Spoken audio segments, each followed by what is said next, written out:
Warmly welcome to Exploring Miracles. I'm exploring the lessons in A Course in Miracles by reading from them and doing my best to reflect on the text as I go. We have come to lesson number 131. No one can fail who seeks to reach the truth. Failure is all about you while you seek for goals that cannot be achieved. You look for permanence in the impermanent, for love where there is none, for safety in the midst of danger, immortality within the darkness of the dream of death. Who could succeed where contradiction is the setting of his searching and the place to which he comes to find stability? No, I couldn't. I couldn't succeed um, in these circumstances that are totally based on conditioning and judging and paradox, I would say. But let's go. I will not get stuck. I will go to paragraph 2. Goals that are meaningless are not attained. There is no way to reach them, for the means by which you strive for them are meaningless as they are. Who can use such senseless means and hope through them to gain in anything? Where can they lead? And what could they achieve that offers any hope of being real? Pursuit of the imagined leads to death because it is a search for nothingness. And while you seek for life, you ask for death. You look for safety and security, while in your heart you pray for danger and protection for the little dream you made. Kind of, what to call it? It's very direct. It's very radical. So let's see if it can be a bit clearer to me, at least in paragraph 3. Yet searching is inevitable here. For this you came, and you will surely do the thing you came for. But the world cannot dictate the goal for which you search unless you give it power to do so. Otherwise, you still are free to choose a goal that lies beyond the world and every worldly thought, and one that comes to you from an idea relinquished yet remember, old yet new, and an echo of a heritage forgot, yet holding everything you really want. It sounds very beautiful, poetical, and as like a riddle in its Shakespearean way. So I will read it again, half of the paragraph 3. I will see if the half. I have to read it again. Yet searching is inevitable here. I understand that because we search, we are looking for something the other way. Okay. So searching is inevitable. Yes, we wouldn't be here. I wouldn't be reading, you wouldn't be listening if we didn't search. Okay. For this you came, and you will surely do the thing you came for. Yes, we will. Yes, we will. We want to be free, live in love, end of struggle, end of suffering. Yes, we want to surrender. But the world cannot dictate the goal for which you search unless you give it power to do so. All right. We have been dictated. That's why we want to leave it. We have been struggling so much to achieve something that is unachievable or not stable, not real even. But we have perhaps given away the power because we believed it was the right thing to do. We believed that was how we achieved things. And here it says, unless you give it power to do so. We have given away the power, perhaps, to let the world dictate, an imagined world, a made up world, to dictate the goal for which we search. All right, it becomes clearer. I hope I'm not confusing anyone. Otherwise, you still are free to choose a goal that lies beyond the world and every worldly thought, and one that comes to you from an idea relinquished yet remembered. Paradox. Old yet new. Paradox. An echo of a heritage forgot. Beautiful but not very clear, yet holding everything you really want. I sense something here, so let's see if paragraph 4 leads me further. Be glad that search you must. Be glad as well to learn your search for heaven, and must find the goal you really want. I must, so we can't fail. It says in the text that when we are doing this, we cannot fail. And the text tells us that over and over again. This is a long lesson, so bear with me. No one can fail to want this goal and reach it in the end. Good. God's Son cannot seek vainly, though he try to force delay. Deceive himself and think that it is hell he seeks. When he is wrong, he finds correction. When he wanders off, he is led back to his appointed task. So, here in paragraph 4, we are promised that we cannot fail. We are willing, we are searching, we want truth, and we cannot fail. So we just go, we are just going ahead. 5. No one remains in hell, for no one can abandon his creator, nor affect his perfect, timeless, and unchanging love. That is very beautiful. You will find heaven, everything you seek, but this will fall away. Yet, not because it has been taken from you, it will go because you do not want it.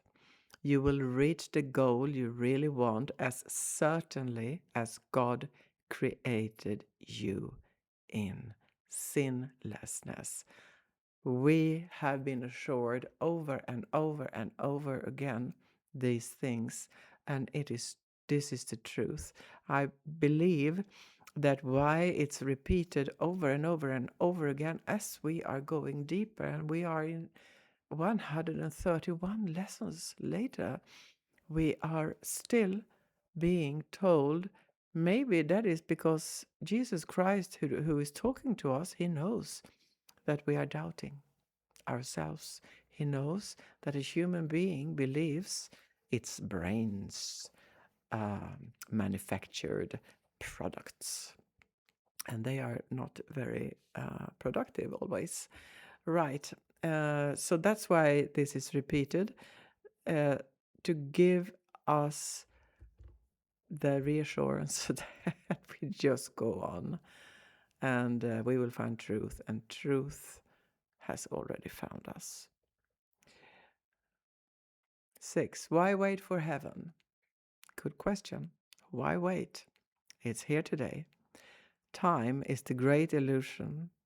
It is past or in the future. Yeah, I want to contemplate that a bit, because the last 50 years, philosophers and physicists and the spiritual teachers and so many views on time in this. Maybe that was always the case, because philosophers are timeless, and so and the human mind is very good at looking at things in this shedding light over things we don't understand. What do I want to say with this extension? That time, there is no time. But we think there is time because we can remember stuff. So it happened. That is in the past, and we have fantasy, we have imagination, so we can uh, make assumptions about the future. Time is the great illusion. It is past or in the future, yes. Yet this cannot be if it is where God wills his Son to be. How could the will of God be in the past or yet to happen? What he wills is now, without a past and wholly futureless. It is as far removed from time as is a tiny candle from a distant star, or what you choose from what you really want. Paragraph 7. Heaven remains your one alternative to this strange world you made and all its ways. Its shifting patterns and uncertain goals, its painful pleasures and its tragic joys. Tragic joys. Paradoxes are mentioned to us here to show us the paradox. To show us the paradox. Yeah, I don't have to extend that. God made no contradictions. What denies its own existence and attacks itself is not of him. That is good to remember when one attacks oneself or hates oneself and all that. No, no, no. We know from the previous lessons that I am as God created me. And he created me as divine, as him, a part of him. And that cannot be anything but a heavenly creature, a heavenly being. So let's never attack ourselves. Or when we do, don't believe it. What denies its own existence and attacks itself is not of him. He did not make two minds, with heaven as the glad effect of one, and earth the other's sorry outcome, which is heaven's opposite in every way. All right, we know we are creating heaven on earth here. That's why the paradox of the made up world of our weird minds is pointed out as the illusion, and and the heaven is real. Let's make no mistake. God does not suffer conflict, nor is his creation split in two. How could it be his son could be in hell when God himself established him in heaven? And just to make sure, if somebody just jumps in, this lesson just comes up in the flow of YouTube, and I'm with the woman sitting here reading about his creation, hell, heaven. This is not a preaching. This is not religion. And hell is not hell. Hell is in A Course in Miracles, our suffering, the heavy burden of believing that the way we look at the world is true. That is hell. So just saying. How could it be his son could be in hell when God himself established him in heaven? We are made from heaven. We are part of heaven. Everything else is an error of ours, and it's quite easy. It's easy to get rid of it when we choose, when we know what choosing means. Maybe many of us were not familiar with that. I wasn't. Could he lose, the Son of God, you, me? Could he lose what the eternal will has given him to be his home forever? No, we can't. We cannot lose our true home. Let us not try longer to impose an alien with upon God's single purpose. He is here because he wills to be, and what he wills is present now, beyond the reach of time.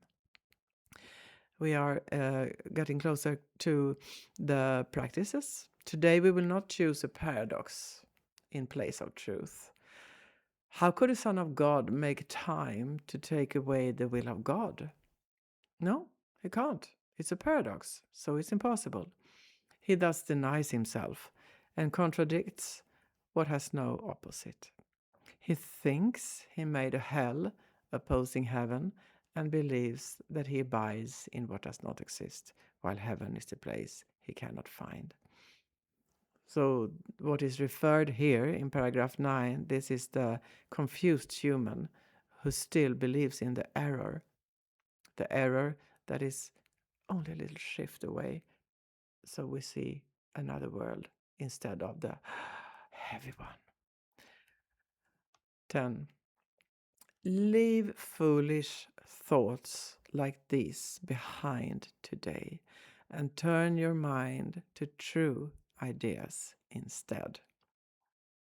No one can fail who seeks to reach the truth, and it is truth we seek to reach today. We will devote 10 minutes to this goal 3 times today, and we will ask to see the rising of the real world to replace the foolish images that we hold dear. that we hold dear. Oh, yeah. Yeah. Yeah. My story, my problems, my old me. But they are not so dear compared to what we can experience. So let's just leave them. The foolish images that we hold dear, with true ideas arising in the place of thoughts that have no meaning, no effect, and neither source, no substance in the truth. This we acknowledge as we start upon our practice periods. Begin with this. I ask to see a different world and think a different kind of thought from those I made. The world I seek I did not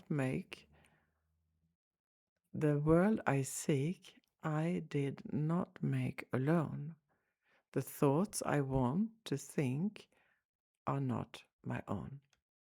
For several minutes, watch your mind and see, although your eyes are closed, the senseless world you think is real. Review the thoughts as well, which are compatible with such a world and which you think are true. Then let them go and sink below them to the holy place where they can enter not. There is a door beneath them in your mind which you could not completely lock to hide what lies beyond. There is a door beneath them in your mind which you could not completely lock to hide what lies beyond. Seek for that door and find it. But before you try to open it, remind yourself no one can fail who seeks to reach the truth. And it is this request you make today. Nothing but this has any meaning now. No other goal is valued now, nor sought. Nothing before this door you really want, and only what lies past it do you seek. Put out your hand and see how easily the door swings open with your one intent to go beyond it. Angels light the way so that all darkness vanishes and you are standing in a light so bright and clear that you can understand all things you see.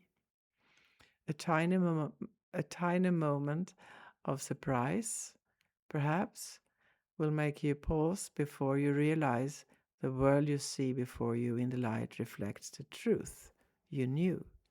I did not quite forget in wandering away in dreams. Here we go. We wandered away in some kind of foggy belief system that this is my world, this is what I have to uh, dwell in and suffer my way through. No, it's not. It wasn't. It was a mistake. You cannot fail today. There walks with you the Spirit heaven sent you, that you might approach this door someday. That day is now. And through his aid slip effortlessly past it. So no effort to the light. Today, that day has come. Today, God keeps his ancient promise to his holy Son, you and me, and does his Son remember his to him. This is a day of gladness, for we come to the appointed time and place where you will find the goal of all your searching here and all the seeking of the world, which end together as you pass beyond the door. Remember often that today should be a time of special gladness, and refrain from dismayed thoughts and meaningless laments. Salvation's time has come. Today is set by heaven itself to be a time of grace for you and for the world. If you forget this happy fact, remind yourself with this. Today, I seek and find all that I want. My single purpose offers it to me. No one can fail who seeks to reach the truth. Just one reflection. I'm reading this 2026. It's April 17th. There might be beings, other human beings, brothers or sisters, or many, that we really don't agree with, perhaps. Let's think about them. Why doing this practice? Because we want this for everyone, not only for ourselves, right? Leaving the suffering and the confusion. And some people might be so confused that they actually seem totally out of their mind. Although they are not mental cases, they are just seem to have very bad judgment. Let's not judge. Let's wish this for everyone now, because we are creating not only a heavenly existence and world for ourselves, we are doing it for everyone, because we are everyone. I just wanted to mention that to remind myself. Thank you very much for stopping by, taking part, and see you soon.